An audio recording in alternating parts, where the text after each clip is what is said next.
Bismillahirrahmanirrahim. Assalamualaikum warahmatullahi wabarakatuh.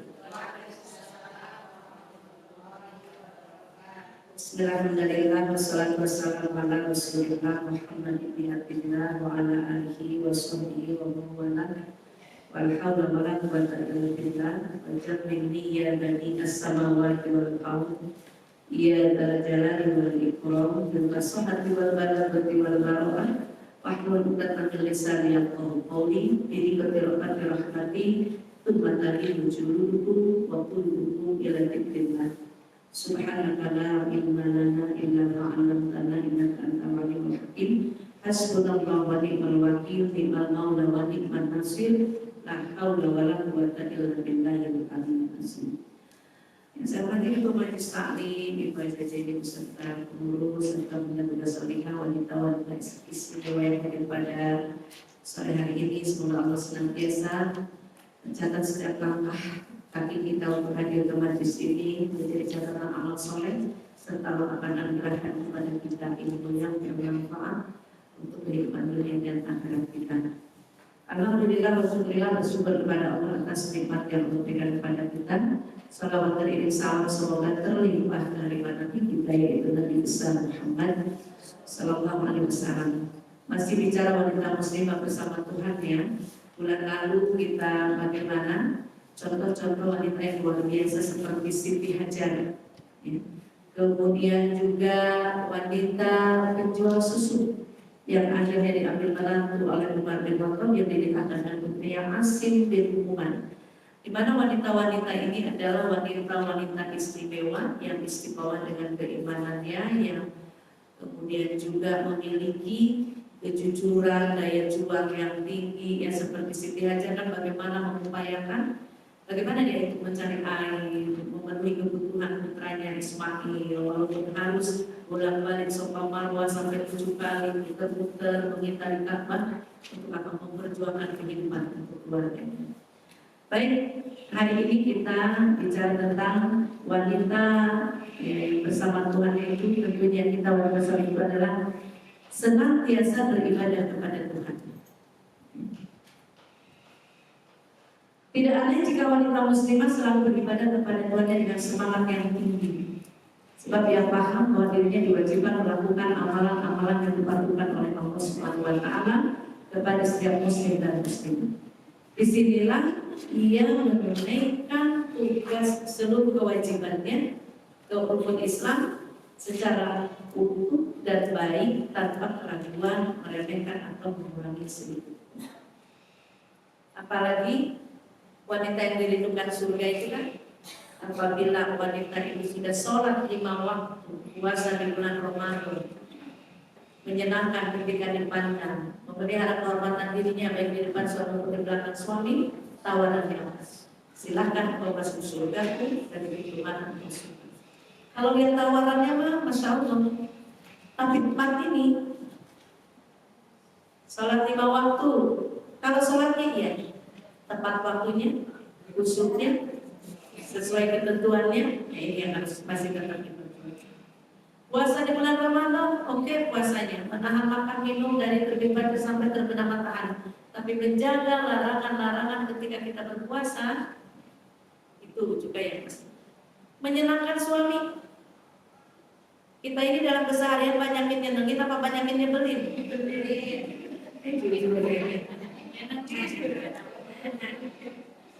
Menyenangkan itu tidak mudah. Menyenangkan itu tidak mudah. Perlu perjuangan. Karena contoh, kalau sebagai bakti, sebenarnya sudah menjadi satu hal yang wajar nggak kalau istri menghidangkan minum untuk suami? Wajar nggak? Biasa kan? Nggak berat kan? Tapi dalam situasi tertentu, Pak tolong ambil minum. Ya lupa dispenser depan mata aja masih senyum. Lebih lama ngomongnya ketimbang menyiapkan minumnya.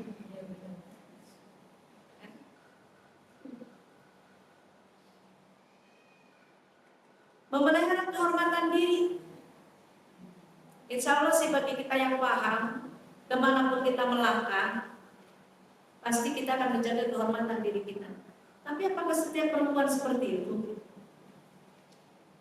Setiap perempuan bisa memelihara dan menjaga kehormatan dirinya? Belum tentu. Makanya di dalam rangka ini Allah memberikan batasan kepada laki-laki dan perempuan beriman. Ya. Manakala kita berinteraksi dengan laki-laki atau perempuan yang bukan muslimnya. Di surat An-Nur ayat 30 untuk laki-laki, surat 24. Ayat 31 buat perempuannya.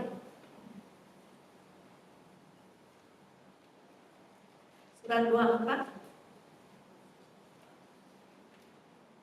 Ini dalam rangka menjaga kehormatan. 30. Di surat 24 ayat 30, Allah berfirman di sini, katakanlah kepada laki-laki yang beriman agar mereka menjaga pandangannya. Pandangan berarti mata kita kan? Betul kan? Menjaga pandangannya dan memelihara kemaluannya. Bukan kehormatan kan, di sini kemaluan. Yang demikian itu lebih suci bagi mereka, sungguh Allah Maha mengetahui apa yang mereka perbuat. Untuk laki-laki saja dalam menjaga kehormatan itu, hendaklah apabila bertemu dengan perempuan yang bukan muslimnya, melihat tundukkan pandangan, jangan dipelototin, apalagi ditelok-telok, dipandang kecantikannya, nggak boleh. Kalau pandangan pertama oke, cantik. Setelah itu palingkan atau tundukkan pandangan. Karena pandangan pertama ramah, pandangan berikutnya ada laknat, ada syahwat. Betul kan? Senang melihat orang cantik? Senang kalau perempuan melihat orang ganteng? Normal. Kalau bahasa jamaah saya begini, ketika para petugas imigrasi yang Arab itu kan, kalau kita imigrasi di Jeddah atau di Madinah, ya Allah, saya aku cakap-cakap bener itu sampai mancung-mancung. Wajar istighfar, kita mau umroh. Tapi kan jadi hilang capeknya kalau melihat orang ganteng. Kita baik. Komentar kedua itu sudah melanggar sebenarnya secara kita perempuan beriman. Itu tidak boleh. Berarti di sana ada ketertarikan, ada rasa, sehingga melihat mukanya aja sampai menghilangkan capek yang bisa naik pesawat 10 jam. Masya Allah. Dari situ tundukkan pandangan. Untuk kita perempuan nih, kan tadi menjaga kehormatan diri ya, di ayat 31-nya. Dan katakanlah kepada perempuan yang beriman, agar mereka menjaga pandangannya dan memelihara kemaluannya, dan janganlah menampakkan perhiasannya atau auratnya kecuali yang biasa terlihat. Dan janganlah mereka menutupkan kain kerudung ke dadanya, dan jangan menampakkan perhiasan atau auratnya kecuali, itu baca sendiri deh, kecuali kepada siapa. Berarti ketika kita ingin menjadi yang dijanjikan surga, yang dirindukan surga itu, memelihara kehormatan ini dengan menjaga pandangan, menjaga aktivitas, jangan kemayu, jangan kelemar-kelemar, jangan tebar pesona. Kan ke situ arahnya, betul nggak? Kemudian bertutur kata sengaja di apa ya? Begitu deh ya, udah paham ya maksud saya ya, nggak usah saya jelaskan ya. Makanya termasuk kita nih, apabila di tempat umum, walaupun kita dengan sesama perempuan, jangan bertutur kata, ketawa ketimi, kemudian melakukan bahasa tubuh yang kira-kira akan apa? Akan menimbulkan perhatian, khususnya dari lawan. Termasuk bagi perempuan yang suka membuka auratnya di depan umum. Berarti kan larangannya kita kan tadi suruh lutut, yang menjulurkan kain kerudungnya menutup dadanya kan begitu kan disebutnya. Supaya apa? Ketika kita berpenampilan seksi, mempertontonkan daya tarik kita, keseksian kita, berarti kita telah menjadi alat atau menjadi jalan untuk orang lain berbuat maksiat dengan penampilan. Kan dari tidak lihat ini dilihat. Kayak kalau ke bandara aja banyak nggak yang tampilannya aneh? Ya, celana itu benar-benar secenggal dari pinggang kan ini. Belum lagi telanjang punggung kan, dada tampak kan banyak sekali itu buat. Sehingga bagi yang laki-laki mungkin yang melihat, orang punya mata kata gitu kan punya mata, tetapi berarti yang membuka itu mencari atau menjadi jalan bermaksiatnya seseorang. Jadi untuk wanita tadi adalah pertama senantiasa beribadah dengan Tuhan. Jadi ibadah itu adalah merupakan salah satu kriteria seorang wanita yang senantiasa beribadah kepada Allah. Yang kedua, selalu mendirikan sholat 5 waktu. Ini kan kewajiban pokok masuk kategori hukum Islam. Adakah wanita muslimah yang belum sholat? Adakah wanita berhijab tapi tidak sholat?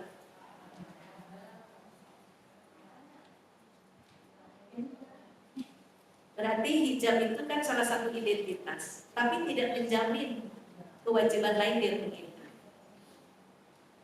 Kan ada kalau sholat lagi mens. Saya itu ada keluarga setiap kali ke rumah, selalu kalau bagian sholat selalu bilangnya lagi mens, perasaan menunggu.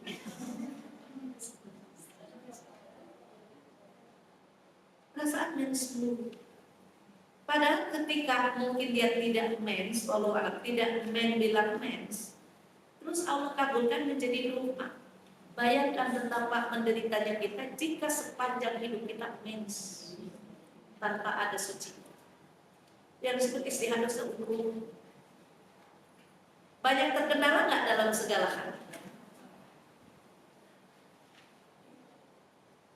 Dan sholat ini kan bagian daripada rukun Islam yang wajib hukumnya, baik laki-laki maupun perempuan, di mana sholat ini pun adalah amal soleh yang akan pertama kali dihisab oleh Allah dan menjadi tolak ukur.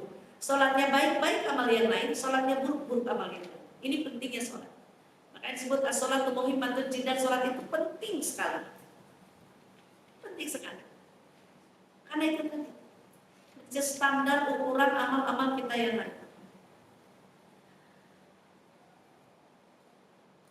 Ia tidak dilalaikan oleh kesibukan rumah tangga, tugas sebagai ibu dan istri untuk melaksanakannya. Sebab sholat merupakan tiang agama, barang siapa menegakkannya, sungguh ia telah menegakkan agama, barang siapa meninggalkannya, berarti ia telah merobohkan. Kekokohan agama Islam itu ada pada sholat. Makanya saya takut salah menyebutnya, tapi saya menyebut sesuai dengan hurufnya aja. Senop Purgronje, bacaannya apa tuh? Pokoknya tulisannya begitu, saya sebut gitu ya. Bacanya apa tuh orang Belanda? Orang ini. Senop itu adalah menurut dia, kalau mau menghancurkan umat Islam, hancurkan sholatnya. Karena sholat itu berupa satu kekuatan. Pun coba lihat di TV bagaimana sholat di Masjidil Haram. Kalau kita yang berada di sana, kita perempuan udah menjelang sholat, waktu sholat itu tidak boleh berada di area Ka'bah karena itu hanya area untuk kaum laki-laki. Kalau kita harus mundur di area perempuan. Ada nggak di Masjidil Haram yang teriak-teriak? Ayo isi saf depan dulu. Isi saf depan dulu, penuhin dulu saf depan dulu. Ayo maju. Nggak ada yang teriak begitu. Ketika waktu sholat itu sudah mendekat, itu secara otomatis para kaum laki-laki itu yang lagi tahu aja langsung berdiri.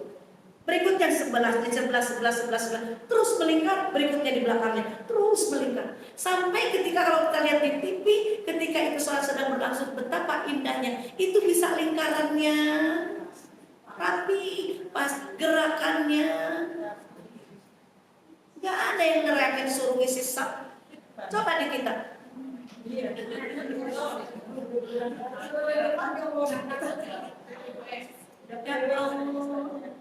Ada yang bolong nggak mau maju.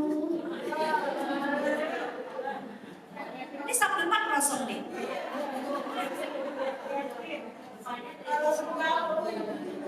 Padahal untuk saya itu ya, di depan aja selonjor aja aman. Boleh, nggak masalah. Kan seperti itu. Makanya ketika sholat itu kita lihat, saya kan lihat kalau di TV itu ya Allah betapa indahnya itu sholat di area Masjidil Haram itu. Kokoh, sapnya rapet, barisannya bagus. Seperti ada yang ngatur, padahal tidak ada yang ngatur. Mereka secara otomatis berdiri. Penuh depan belakangnya berdiri. Terus, gak ada yang teriak-teriak. Suruh mengisi saf. Jadi sholat itu, kenapa dikatakan as-sholatu imaduddin, sholat itu tiang agama? Karena memang kalau sholatnya kokoh ini agama. Makanya setan itu merusak sholatnya manusia dengan cara merusak sholatnya, bukan menyuruh meninggalkan sholat, tapi tetap sholat, tapi rusak sholat.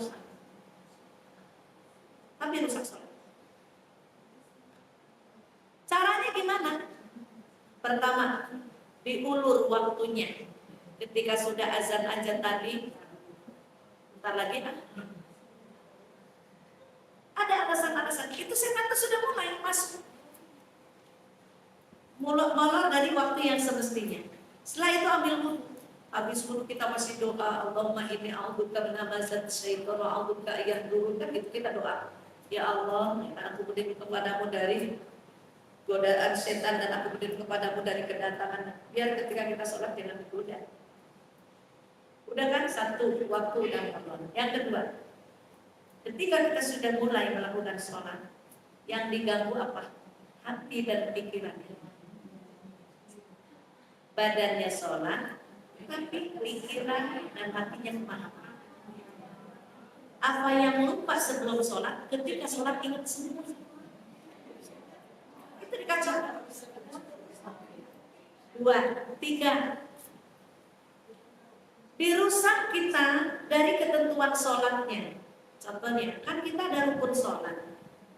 Kalau rukun sholat itu berdiri, takbiratul ihram, baca al-fatihah, rukuk dengan tumanina, i'tidal dengan tumanina, sujud dengan tumanina, duduk di antara dua sujud dengan tumanina, sujud lagi kemudian berdiri. Ada tumanina itu ada masa beda. Setelah itu berdiri sebentar baru i'tidal. Dibikin rusak kita dari rukun dengan cara apa? Dibikin sholat kita cepat. Bacaan surat Al-Fatihah, setelah itu surat diambil yang terpendek. Boleh-boleh aja, nggak ada halangan buku baca surat pendek, boleh. Ya. Mau setiap sholat kuliah kudu boleh, inna atoina kudu boleh. Nggak ada larangan.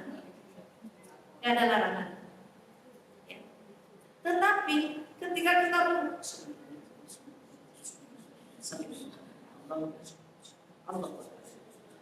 Allah dibikin cepat sehingga tumaninahnya tadi tidak ada. Kalau tidak tumaninah, rukun sholat ditinggalkan, berarti sholat kita tidak sah. Ya. Rusak kan? Setelah dibikin buru-buru, tumaninahnya hilang, rukunnya hilang. Setelah selesai, kita dibikin ingin cepat-cepat menyelesaikannya. Makanya istighfar 3 kali aja sambil lipat muka. Astagfirullah sambil lipat muka. Makanya bukan Allahumma antas salam, tapi Allahumma lantas jalan. Seger. Udah begitu, kan udah rusak nih kita sholat nih. Masih oleh setan itu dihembuskan dalam hati kita tuh. Ada rasa kelegaan. Alhamdulillah kalau sudah sholat, tenang rasanya. Pada sholat kita sholat apa tuh tadi? Tapi kita dibikin tenang, tenang rasanya. Udah selesai, kemudian kita mungkin keluar kamar atau mana? Dari mana? Habis sholat. Jam segini baru sholat. Lumayan kan daripada enggak. Tetap nggak dikasih merasa salah sedikit. Itu yang iblis lakukan. Jadi bukan kita meninggalkan sholat, tapi dibikin sholat kita menjadi sholat yang rusak. Waspadai. Waspadai. Itu rusaknya dari dalam diri. Setan itu merusaknya ke dalam kita langsung. Tapi kadang-kadang sholat kita menjadi rusak karena orang-orang yang ada di sekeliling kita. Saya merasakan sholat rusak kemarin waktu sebelum 1 hari sebelum pulang. Berarti kira-kira tanggal 7 Juli kemarin.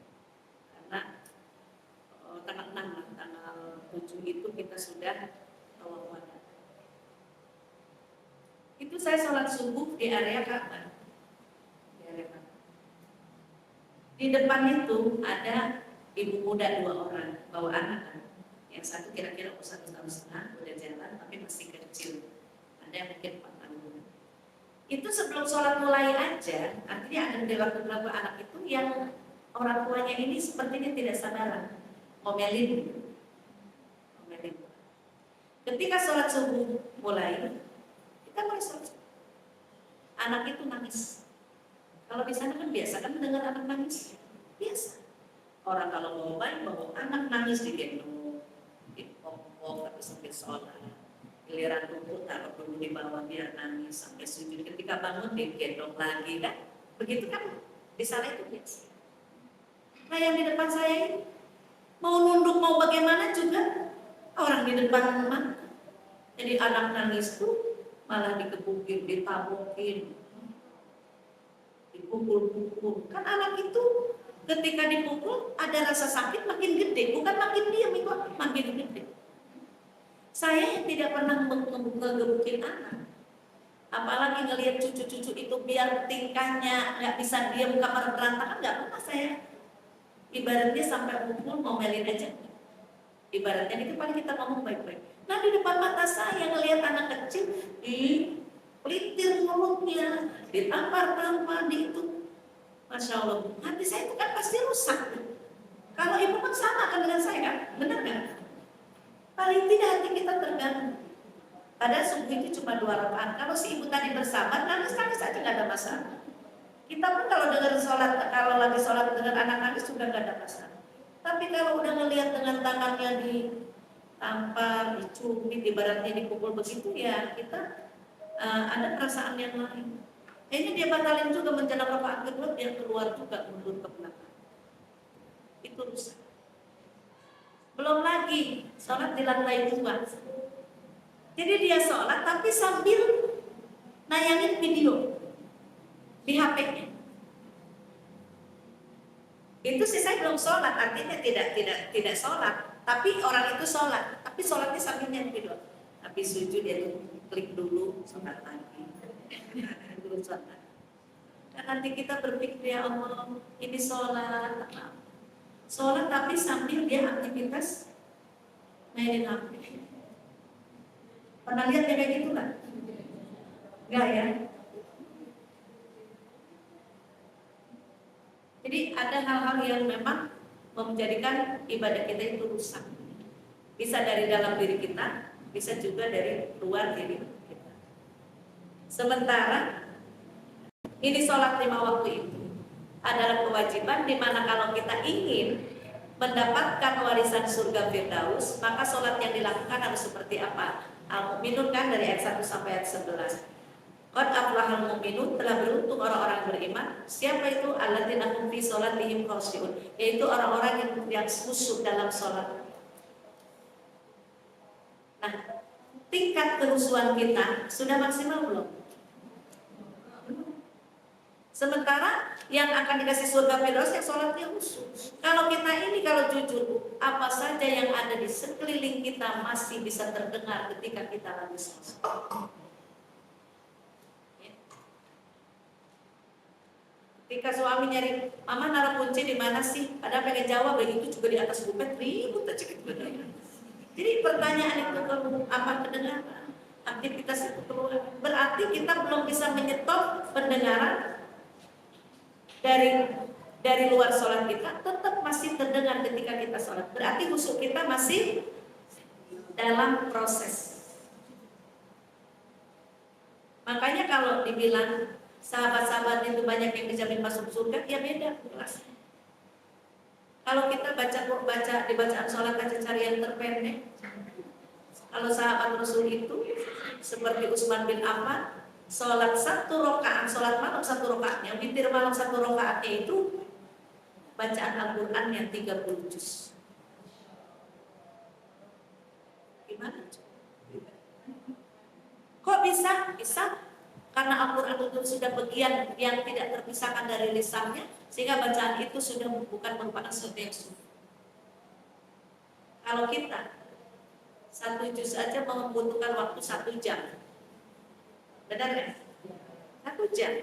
Berarti kalau kita sehari semalam aja cuma 24 jam, udah hatam. Ini 1 rakaat sholat. Bagaimana itu? Jadi banyak hal yang memang apa mungkin ya seperti itu keadaannya. Kan saya baca Utsman itu menghatamkan Al-Quran dalam 1 rakaat sholat malamnya itu ada di nikmatnya hidangan Al-Quran karangan Yusuf Al-Qaradawi yang punya buku. Bahkan termasuk Abdullah bin Mas'ud itu fisiknya kecil, kurus kecil. Tingginya Abdullah bin Mas'ud itu setinggi orang berduduk. Berarti kira-kira segede ucuk mama kali ya. Kan ucuk mama kalau orang duduk dia berdiri itu sama segitu. Kakinya kecil. Tapi beliau adalah Abdullah bin Mas'ud itu termasuk sahabat Rasulullah yang dijamin masuk surganya. Beliau dikatakan Quran berbicara. Suatu hari, ya masih masa jahiliyah dulu, ya hafal surat Ar-Rahman, dia baca Al-Quran itu di area Ka'bah gitu. Itu dipukulin, nggak menghentikan bacaannya, sampai akhirnya pingsan. Dipukulin sama orang jahiliyah, tetap dengan bacaan Al-Quran. Dan ketika suatu hari Abdullah bin Mas'ud naik ke atas ke pohon, entah pohon apa, ada sebagian pohon kurma, naik pohon. Tiba-tiba angin kencang, tiba-tiba ada angin kencang, sehingga angin itu telah menggoyangkan pohon dan mengibaskan gamis Abdullah bin Mas'ud. Maka tampaklah kakinya yang kecil itu. Orang-orang di bawah pada ketawa geli, mentertawakan kecilnya kaki Ibnu Mas'ud. Lalu Nabi mengatakan, apa yang kalian tertawakan? Itu lucu banget kaki Abdullah bin Mas'ud, kecil banget.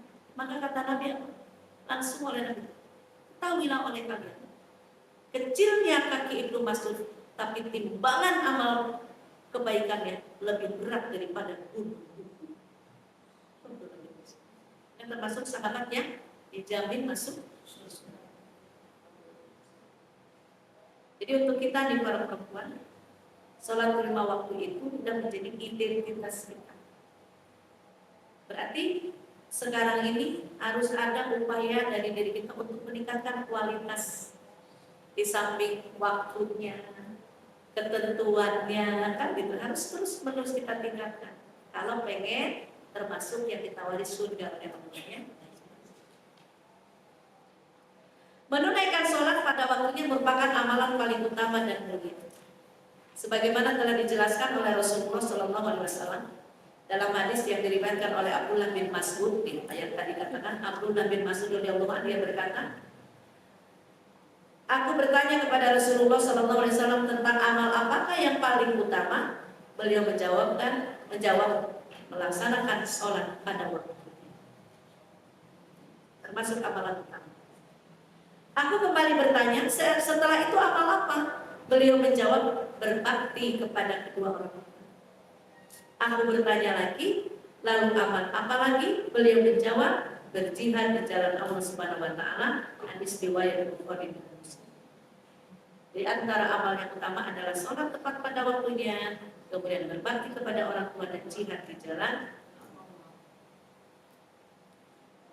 Hal itu disebabkan karena sholat merupakan tali penghubung antara hamba dengan Tuhannya dan sebagai sumber telaga tempat manusia menyerap kekuatan, keteguhan, kasih sayang dan kerinduan, sekaligus untuk jiwanya dari noda, dosa dan kesalahan. Kan di sini dikatakan sholat itu adalah merupakan tali penghubung antara hamba dengan Tuhannya. Saya pernah ikut kajian dengan Osman Omar Sihab, kajian tasawuf di Blok M beberapa tahun yang lalu. Jadi kan sholat itu penghubung antara hamba dengan Tuhan. Jadi kalau kita sholat kan kita berada di bawah nih. Yang mau kita tuju Allah yang berada di atas. Sholat itu adalah bagaimana kita sedang melakukan kontak dengan Allah. Bagi yang khusyuk, sampai kita sholat terasa bahwa ada ikatan, ada hubungan dengan Allah, ada kontak, seolah-olah kita sedang berdialog dengan Allah. Tapi ketika tidak ada rasa itu, berarti kita belum mencapai kehusuan. Dan dalam kajian itu, apa yang menghalangi kita sehingga kita tidak bisa menembus dan tidak bisa menyambung kontak dengan Allah? Ternyata kita hamba di atas Allah ada penghalang antara kita dengan Allah, ada penghalang. Apa penghalangnya? Semua bentuk penyakit hati itu adalah penghalang kehusuan. Penyakit hati apanya? Masihkah kita suka kesal sama orang? Masih kita suka benci sama orang? Adakah kita iri sama orang lain? Adakah di hati kita masih ada bubur nikmat, ada buruk sangka, ada ujub, terera-rera dengan kelebihan sendiri, suka sombong, meremehkan orang lain, merendahkan orang lain? Masih adakah di hati kita perasaan-perasaan kayak gitu? Kalau masih, berarti memang kita hatinya masih ada penyakitnya, dan itu yang harus dikikis dulu, dicuci dulu, dibersihkan dulu dengan cara tazkiyatun nafs, mensucikan jiwa. Harus dibuang dulu. Makanya kata Angelina Sonda, beliau di penjara berapa tahun? 10 tahun. 4 tahun pertama dia berusaha untuk bisa menghafal Al-Quran, sulit. Ternyata penyebabnya masih di hati dia masih ada perasaan benci, kesel, sakit hati kepada orang-orang yang telah menjadikan dia masuk penjara. Dan orang-orang yang tadinya dekat dengan dia satu pun ketika sudah di penjara awalnya 1-2 kali besuk. Berikutnya itu teman-teman dulu yang katanya teman baik satu demi satu menyingkir, menjauhi diri. Perasaan itu ternyata ketika dia berusaha membersihkan hatinya, menyingkirkan rasa kesal, rasa benci, rasa sakit hati, ternyata dia mampu menghafal ayat-ayat Al-Quran itu dengan mudah. Berarti penyakit hati ini sebenarnya bahaya nggak sih? Itu yang disebut qalbun marid, hati yang berpenyakit. Penyakitnya adalah itu, segala macam bentuk penyakit hati. Makanya harus dikikis. Caranya tazkiyatun nafs, mensucikan hati dengan cara apa? Satu, kaping pindo, sholat baca Quran sama nanti. Baca Quran bisa membersihkan hati, sholat malam bisa membersihkan hati, bergaul dengan orang-orang yang soleh bisa membersihkan hati. Kan kalau kita gaul sama orang-orang yang sama berpenyakit, aku kesel deh sama dia. Emang kenapa? Dia tuh begini. Emang kalau orang kayak begitu sekali-kali harus dilawan tuh. Semut aja kalau diinjek pasti digigit gitu kan. Jadi bukan berusaha membersihkan, makan dikomporin, benar? Tapi kalau gaulnya sama orang soleh, ketika mungkin dia mengungkapkan sana, itu kan saya tadi ngisi di SBS habis Jumat. Ada salah satu jamaah haji yang baru pulang. reguler, dia ikut KPIA-nya Salimin Lani. Gimana Haji Kumar? Deg-degan kenapa? Rombongan beliau itu kan jamaahnya ada 102 pagi itu Salimin Lani. Itu termasuk yang sampai tanggal 9 pagi jam 8 masih berada di Mekah, belum terangkut bis. Kan semestinya tanggal 8 itu jamaah udah berikhram, udah diangkut, sudah berada di Arafah, betul apa enggak? Nah ini kondisi kemarin itu pagi jam 8, sementara hukum itu kan zuhur startnya. Habis sholat zuhur sama asar qashar jamaah takdim. Setelah itu dia melaksanakan wudhu. Wukuf itu puncaknya haji yang tidak bisa diwakili dan tidak bisa diganti, dibayarkan. Sementara pagi jam 8 masih ada di Mekah. Deg-degannya kayak apa? Kalau nggak dapat wukuf, berarti nggak haji. Tegang. Akhirnya 2 jam sebelumnya baru ada bis yang mengambil. Kan itu ujian nggak? Ujian. Tapi timbal baliknya, ujiannya seperti itu membuat hati kita deg-degan, tidak tenang, takut. Gimana udah berangkat haji tapi tidak jadi haji, kan begitu Ibu? Karena wukuf itu adalah puncaknya haji, al-hajju arafah. Haji itu adalah wukuf di padang Arafah. Tapi Allah kasih kelebihannya, kenikmatannya. Setelah diuji dengan rasa dan lain sebagainya, baru terangkut 2 jam sebelum waktunya. Tapi subhanallah, kita dapat tendanya, tenda furoda yang VIP. Haji reguler dapat tenda VIP. Berarti itulah Allah kasih balasan untuk kesabarannya dengan ujian dan dapatkan yang. Jadi di balik ujian itu pasti Allah sudah siap. Dalam hidup ini pasti ada ujian nggak? Di perempuan ini banyak ujian. Banyak sekali. Gak usah berkaitan dengan luar, dengan diri kita sendiri aja ujiannya banyak banget. Seperti itu. Kemudian berarti itu termasuk kategori apa? Haji itu kan termasuk jihad buat kita ya. Alhamdulillah, artinya walaupun sudah perasaan seperti apa, akhirnya akan dapat juga. Kemudian diberikan tempat oleh Allah di tempatnya yang istimewa. Semestinya kan tidak di situ gitu.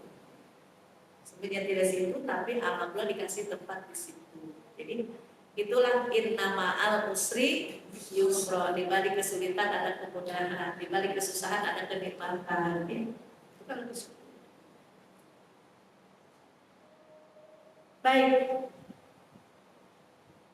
Hal itu disebabkan karena sholat merupakan tali penghubung tadi ya. Jadi yang menyebabkan kita tidak kontak dengan Allah dalam pengertian yang busuk karena masih adanya penyakit hati. Maka tugas kita sekarang bagaimana kita harus membersihkan penyakit-penyakit hati.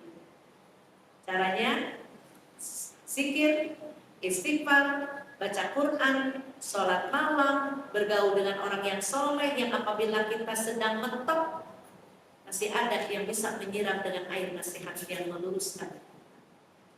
Kemudian perbanyak puasa, kemudian juga ibadah-ibadah yang lain. Zikir wengi ingkang suwe, zikir malam ini yang lama. Kayak puasa aja. Emang kita gampang Bu puasa sunat kayak gini aja, puasa Senin Kamis. Yang hari Senin saya puasa, kata saya, ya Allah ini puasa. Habis buka puasa cuma minum, kemudian makan tempe goreng, ada 2 atau 3 buah. Setelah itu sholat maghrib, habis itu tepar. Tidur bangun-bangun setengah 3. Dibangunin mah belum makan, nggak berhenti itu tepar. Karena panas banget itu siangnya, panas luar biasa. Ternyata besoknya di sekolah sama-sama pada tepar, habis maghrib pada tidur, tidur. Oh berarti bukan kita tuh. Hari ini di sekolah tuh panas banget. Di sini panas nggak tadi? Masya Allah, panas banget. Saya masuk kan pagi, masuk setengah 9 di kelas 1. Itu jam 9 Bu, kepala ini nyut, muncul rasa mual sampai begitu. Bu guru kenapa? Anak kelas 1 kan lucu. Kenapa ya Bu guru pusing? Terus muntah, pengen muntah mual. Bu guru kalau mau muntah ke kamar mandi aja, kata anak murid. Kalau Bu guru mau muntah ke kamar mandi aja, kata. Iya pengen muntah, tapi pusing. Selesai kelas 10. Sampai di ruang guru saya masih ada setengah jam. Tunggu sih. Teman-teman, kenapa Bu Aisyah? Kepala aku pusing, rasanya perutku mual. Puasa ya, puasa. Udah kalau begitu mah udah ada apa namanya jalannya. Boleh buka puasa, udah buka aja daripada nanti sakit. Tantangan. Saya pikir kan kadang-kadang kita kalau berpuasa jam 7 udah keruyuk ya. Jadi kan, ya Allah mau puasa pagi aja udah lapar gimana siang kan begitu. Belum lagi kadang-kadang kepala sakit. Kata saya dalam hati, ya Allah, ini kenapa ya puasa sekarang aku ujian kayak gini walaupun cuaca. Udah buka aja, nggak apa-apa. Itu Ustadz yang ngomong gitu sama saya. Ustadz Alwi pernah kesini nggak sama Ustadz Alwi? Namanya di Alaman. Tapi saya tidak berkeping. Kalau memang sayang banget udah jam 10, terus saya harus masuk kelas lagi sampai jam 12. Dalam pikiran saya ini masih dua jadwal loh saya di SBS sama di sini. Bismillah. Jujur aja tuh hilang sakit kepalanya. Coba kalau tadi, iya deh minum aja bikin teh manis, hilang nggak tuh kita? Berarti kan nggak tanggung jawab. Jadi kalau dalam ibadah saja, jangankan itu kan sholat itu. Sholat itu kan ujiannya apa? Ntar dulu deh, kayaknya capek banget ya badan, makin tiduran dulu. Pernah kita merasa begitu? Iya. Itu tantangannya ujian. Tapi kalau kita tetap ambil wudhu, sholat juga nggak? Kayak tadi aja. Dalam hati saya, ya Allah, untuk saya tidak buka. Ternyata itu setan ingin menghentikan kita untuk tidak melanjutkan puasa itu dengan cara dikasih sakit kepala, dikasih pusing, dikasih mual, pengen muntah. Tapi ketika dilawan, ini kata setan, ini mah nggak bisa dijadiin bestie, gue tinggalin aja deh kan gitu. Nggak bestie nih, ya udah otomatis rasa pusingnya juga hilang dengan sendiri.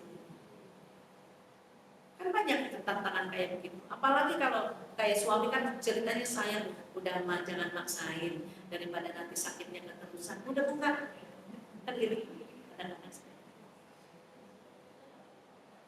Baik, dalam hadis di sini Abu Hurairah meriwayatkan bahwa Rasulullah SAW bersabda, apa pendapat kalian jika terdapat sungai mengalir di depan pintu rumah seorang dari kalian, lalu dia membersihkan badannya 5 kali setiap hari? Di depan rumah kita nggak usah ada sungai lah, kita mandi sehari 5 kali, ya nggak usah ada sungai karena kayaknya sesuatu yang tidak mungkin di depan rumah kita ada sungai. Kecuali di rumah saya, di belakang rumah di Bogor ada sungai. Ada sungai. Kalau di sini nggak mungkin lah, ada got. Got kan nggak mungkin. Anggaplah kalau di sini sehari kita mandi 5 kali. Kita aja mandi cuma sehari 2 kali nih, pagi atau sore. Ini kalau kita mandi 5 kali, ya, kita bersihkan badan itu, apakah kira-kira masih tersisa kotoran nggak di badan kita? Bersih nggak badan kita? Bersih. 5 kali. 2 kali aja cukup bersih kan Bu? Apalagi 5 kali. Mereka menjawab, tidak akan ada yang tersisa sedikit pun di tubuhnya. Beliau bersabda, begitulah perumpamaan sholat 5 waktu dengan yang Allah menghapuskan dosa-dosa. Dengan sholat 5 waktu, maka sholat itu akan membersihkan diri kita dari dosa. Berarti sholat adalah termasuk amal penghapus dosa. Diibaratkan itu begitu sholat. Kemudian Jabir bin Abdullah radhiyallahu anhu meriwayatkan bahwa Rasulullah SAW bersabda, perumpamaan sholat 5 waktu adalah seperti sungai yang mengalir deras di depan pintu rumah seorang dari kalian, lalu ia membersihkan diri dengan airnya setiap hari sebanyak 5 kali. Jangankan ini mandi, kayak kaca kan berdebu. Kita elap, nggak usah 5 kali, tiap hari aja. Setiap hari sambil nyapu kita elap kaca, bersih nggak tuh kaca? Bersih. Apalagi itu kaca kalau dielapnya sehari 5 kali. Mana sempat ngelap kaca 5 kali, seminggu sekali aja nggak sembuh. Kalau udah kelihatan kotor baru kita lap ya. Kenapa? Masya Allah waktu itu demikian cepat. Nggak seperti tiap hari harus ngelapin kaca pakai celing. Semua yang pokok-pokok aja. Paling pakai ngocek lah debu-debu luar. Seperti itu. Jadi sholat adalah ibadah yang bisa menghapuskan dosa. Sholat merupakan rahmat Allah untuk hambanya. Setiap hari mereka kembali ke bawah naungannya sebanyak 5 kali. Dalam sholat mereka memuji Allah, menyucikannya, meminta pertolongan dan kasih sayang kepadanya, memohon petunjuk dan ampunan darinya. Dari sini sholat berfungsi sebagai pembersih bagi jiwa orang-orang yang melakukannya, juga sebagai penebus dosa dan kesalahan. Lihat dalam kalimat atau bacaan sholat. Inna sholati, sesungguhnya sholat, wa nusuki, dan ibadah, wa mahyaya, hidupku, wa mamati, dan matiku, lillahi rabbil alamin, hanya untuk Allah Tuhan semesta. Atau kalau dari awal, Allahu Akbar kabiro, Allah Maha Besar, walhamdulillahi katsiro, dan segala puji bagi Allah yang banyak. Berarti kan memuji Allah kita. Wa subhanallahi bukratan wa asilan, dan maha suci Allah. Kita menyucikan Allah baik waktu pagi maupun petang. Jadi tadi dalam bacaan sholat aja, di doa kita aja, kita sudah ya kan, memuji Allah, menyucikan Allah, masuk di dalamnya meminta pertolongan. Dan juga kita berjanji, sholat kita, ibadah kita, hidup dan mati kita memang hanya untuk Allah. Tadi saya takziah, ada anaknya teman, itu senior di Superindo, umurnya 48 tahun, tadi berpulang ya, meninggal dunia. Yang saya kalau ke Superindo di sana itu belum lama padahal sebelum sakit itu, kan perasaan turun berat badannya udah banyak, baru 6 kilo, kan kelihatan sehat. Tahu-tahu kemarin diberitakan sakit dan sudah masuk ICU dari hari Kamis. Saya tanya sakit apa? Artinya kan kenapa sih kita sholat itu mesti betul-betul, karena ini sholat juga termasuk penggugur dosa. Artinya jangan sampai kita meninggalkan dunia ini kan, karena kita tidak tahu kapan kita juga hidup kita berakhir. Kena saraf kejepit, sehingga terapi di rumah sakit primaria. Biasa kan terapi itu biasa ya Bu? Yang dokter saraf, yang kita saraf kejepit, yang nyeri sendi kan biasa terapi. Suatu kali ketika terapi itu ternyata vertigo, kata ibunya. Pas vertigo itu ternyata dia katanya kekurangan darah, langsung nggak bisa bicara. Dibawa ke rumah sakit PON karena udah dirawat di rumah sakit PON, dibalikin karena dia lihat obat-obatnya, perawatan bisa dikembalikan ke sana. Setelah bisa bicara, langsung nggak sadar, hilang kesadarannya, masuk ICU dari Kamis dan tadi sebelum. Padahal kemarin saya baru WA sama ibunya, gimana sih Teteh, Bu, kabarnya, apakah ada perkembangan? Alhamdulillah kemarin kakinya sudah bergerak, kemudian matanya sudah berkedip. Saya enggak, malah sebelum subuh di kabarin ini. Jadi di sini kenapa kita tuh sholat itu harus prioritas, kita nggak tahu. Kan sebelumnya kita ketemu sehat-sehat aja, maksudnya tahu-tahu, roh langsung masuk. Apalagi untuk semua orang tuh, saya udah pernah menyampaikan di surat Az-Zumar ayat 42, setiap malam itu kita mati, dan setiap itu pula kita siap tidak kembali. Udah disampaikan ya surat Az-Zumar ayat 40. Ketika kita tidur, ruh kita lepas dari tubuh. Jika Allah genggam ruh kita, ditahan nih, dan tidak kembali, berarti kita mati. Ruh itu. Tapi apabila yang belum sampai waktu kematiannya, maka Allah kembalikan ruh itu ke jasadnya. Itulah yang tadi pagi kita bangun tidur, melek mata, masih bernapas, makanya kita langsung berdoa. Alhamdulillahilladzi ahyana ba'da ma amatana wa ilaihi. Segala puji bagi Allah yang telah menghidupkan kami setelah Engkau matikan. Berarti kita udah bangun mati kan? Bangun tidur berarti kita belum sampai waktunya. Masih diberikan kehidupan. Maka kewajiban-kewajiban kita ini termasuk sholat itu jangan sampai diabaikan. Dalam hadisnya dikatakan Utsman bin Affan radhiyallahu anhu meriwayatkan bahwa Rasulullah sallallahu alaihi wasallam bersabda, tidak ada seorang muslim yang apabila tiba waktu sholat fardu kemudian memperbagus wudhunya, kekhusyuan dan ruku sholatnya, melainkan sholatnya akan menjadi penghapus kesalahan-kesalahan yang dilakukan sebelumnya, selama ia tidak melakukan dosa besar, dan hal itu berlaku selamanya. Hadis riwayat Muslim. Hadis dan asar tentang keutamaan sholat juga tentang urgensi dan keberkahannya bagi orang yang melakukannya sangatlah banyak dan berlimpah. Semuanya memastikan adanya limpahan kebaikan yang akan dituai oleh orang-orang yang melakukannya, baik laki-laki maupun wanita, selama mereka berdiri di hadapan Allah Subhanahu wa taala dengan penuh kedudukan dan kekhusyuan.